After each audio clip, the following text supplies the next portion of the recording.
The information shared in this episode is not intended to serve as a substitute for mental health services and is only intended to provide education and information to you, the listener.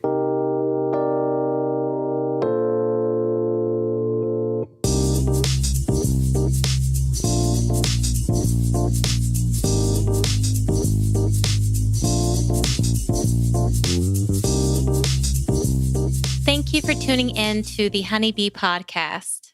This episode is created for those of you who have had the unpleasant experience of reoccurring nightmares. We have all experienced a nightmare at some point in our lives, and we all know that nightmares can be scary, overwhelming, anxiety-provoking, and just all around distressing. In my work with clients, I have met quite a few people who've explained to me how challenging it was for them to have a restful night of sleep or even approach sleep in a way that is calm due to their worry about having the reoccurring nightmare. So I wanted to share information with you, the listener, on ways that you can complete something called Nightmare Protocol, which is an exercise created by Dr. Barry Krakow and his colleagues who developed imagery rehearsal therapy.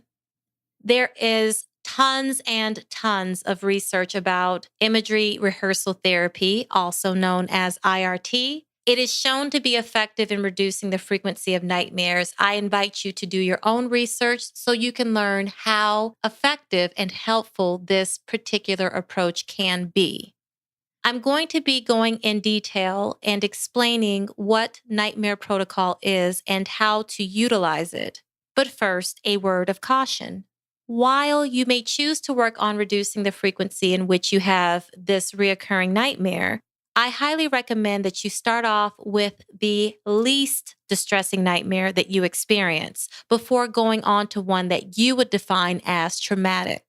If and when you do begin to work on a nightmare that is traumatic to you, I highly recommend that you do this sort of work with a mental health professional that can support you on this journey. Again, nightmares are overwhelming, unpleasant, distressing, and terrifying. All the more is true when we are working on nightmares that are traumatic. A little bit of background information about IRT and Nightmare Protocol. Here is how it works. Better stated, this is why it works.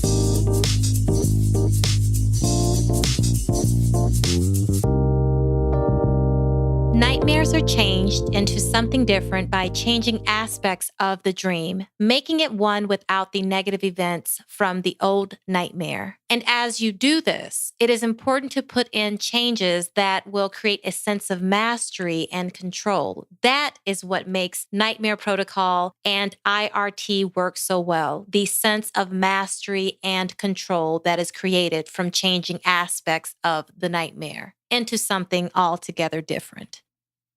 Before you even choose which distressing nightmare you're going to work on, it is encouraged that you do the first few steps that I'm about to share with you first, if that makes sense. It probably doesn't, but let's flow with it. It is important for you to practice relaxation. Choose which relaxation method you want to use while working on your nightmares, because once you recreate this dream, you will have to practice relaxation after and before. So it's important that you access relaxation strategies that are tried and true for you.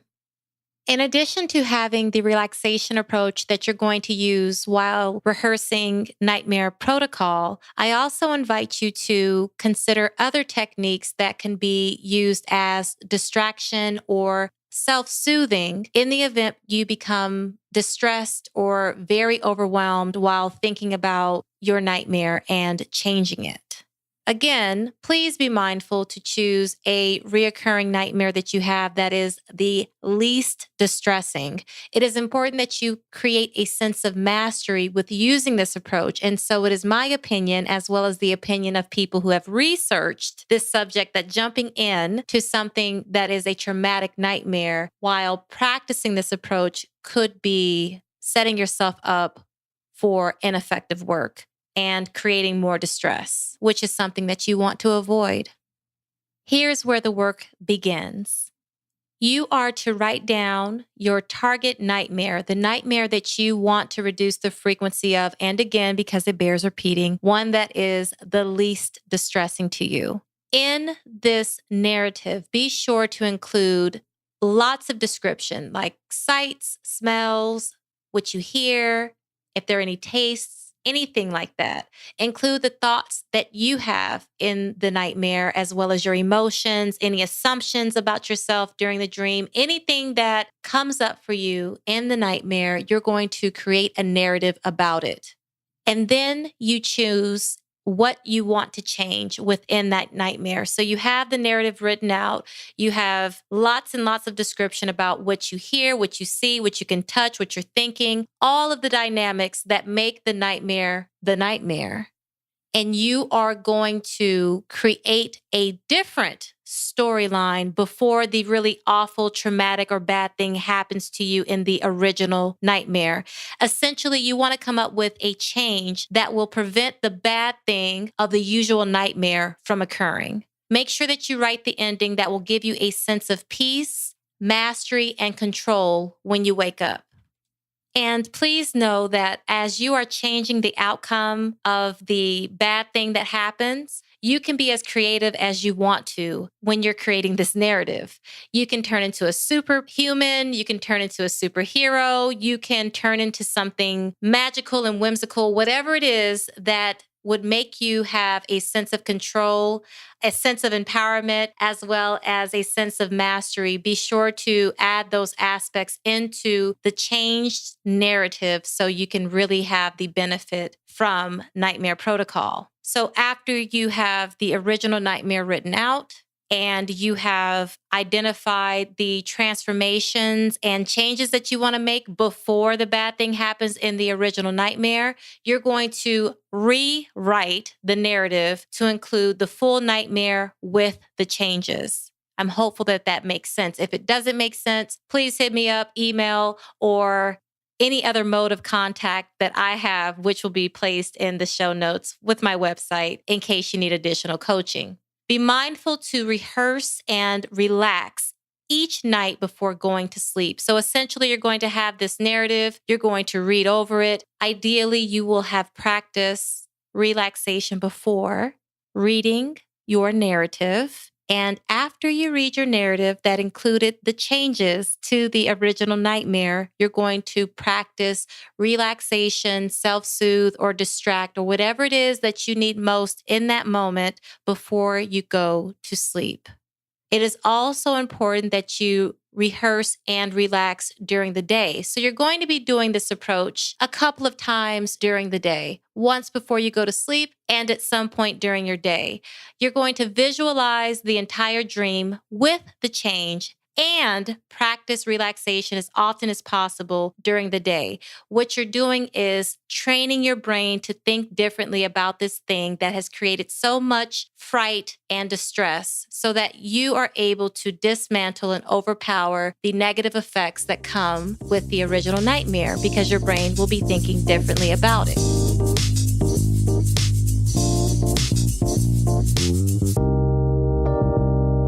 The key idea here is to remember that changing the nightmare takes practice, practice, practice. And in general, the effects should show up within a few weeks. So please, in addition of your practice being patient with yourself.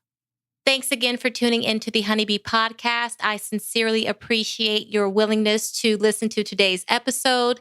If and when you create the time to go on the internet, please go to my website. It is myhoneybeetherapy.com. You go on that website, you will find other podcast episodes. You'll see old blog posts of mine, maybe even new blog posts of mine by the time you go onto the website. And also, most importantly, ways to connect with me by email, by phone, and social media. I hope that you have a wonderful and pleasant day. And until next time, peace.